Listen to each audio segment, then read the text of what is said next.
Good afternoon, dear colleagues. The topic of my talk is the study of liver tissue state in obstructive jaundice by optical spectroscopic methods.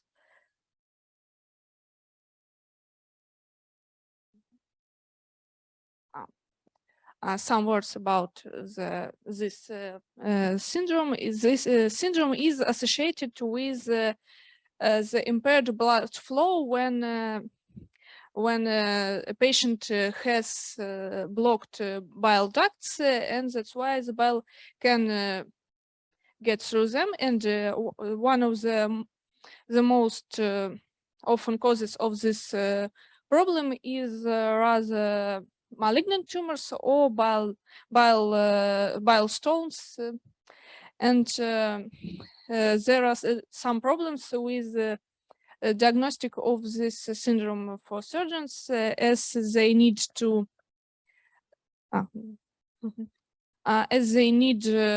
not only to know the reason behind the jaundice, and they know the degree of to determine the way further treatment. They need to know the degree of liver failure that happens when the amount of bilirubin and bile increases in liver and can't leave that.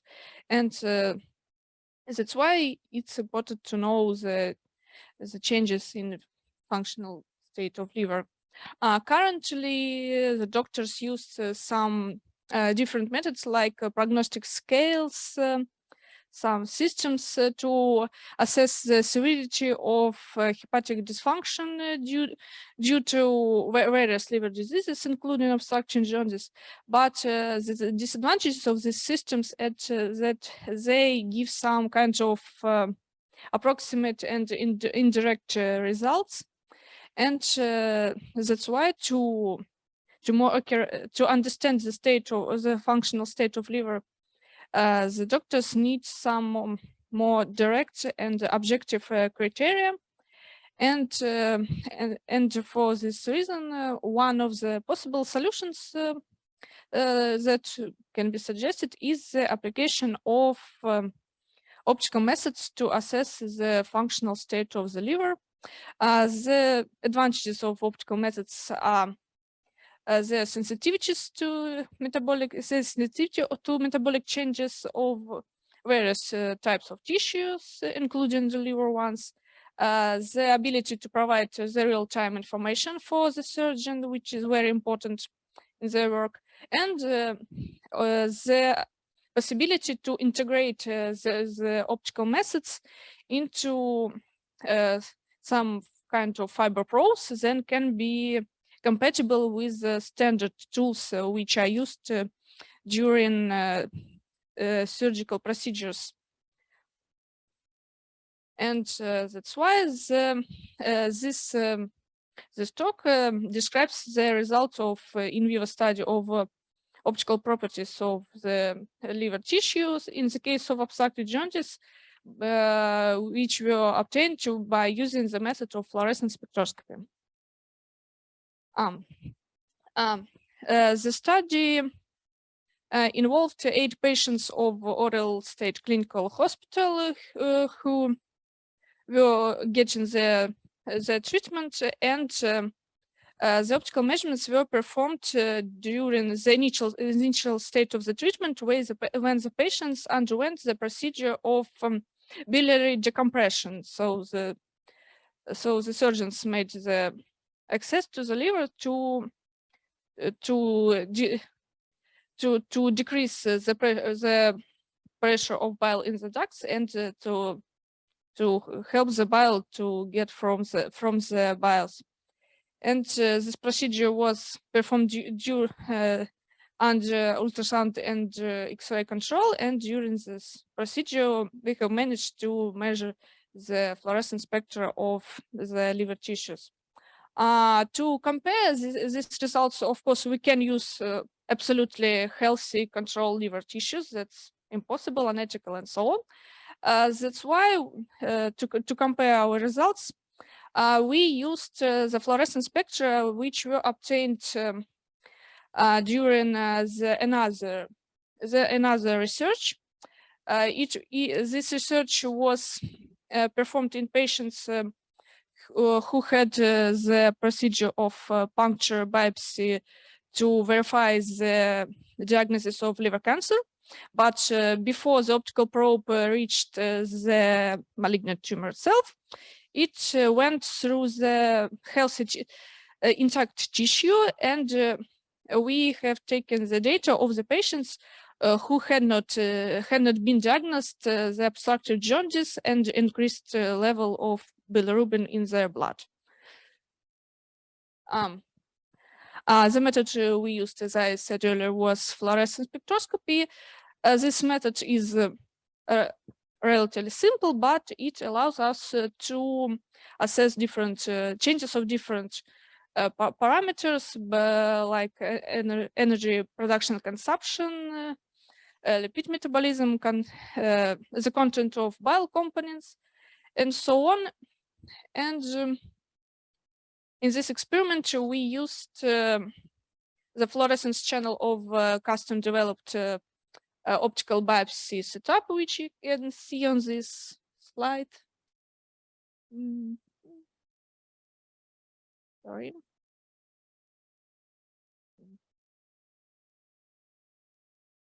Oh, yeah, I will use mouse. This setup, one important feature of this setup, it's the use of custom developed optical needle probe that can be introduced through standard biopsy needles, which are standard needles, which are also used during minimally invasive biliary decompression. This slide shows the stages of analysis of the received data. This data means spectra of each patient were smoothed and normalized, and after that we used non-linear curve fitting procedure to decompose the obtained spectra based on the main fluorophores which were chosen according to the literature review, which are more essential or often studied by researchers of liver tissue stage, as they mostly affect the composition of liver tissue spectra. Here you can see how the examples of some deconvolute spectra excited by ultraviolet light, or 365 nanometers, and the blue light, 450 nanometers. And here we have chosen the following fluorophores according to the purpose of our study of the functional state of the liver tissues. These are NADH, flavins, and bile pigment bilirubin. And the analyzed parameters were the height of Gaussian curve peaks for our chosen fluorophores, the area under these curves, here it is, and the percent of the area of each individual curves in the total area of the curve of the spectrum.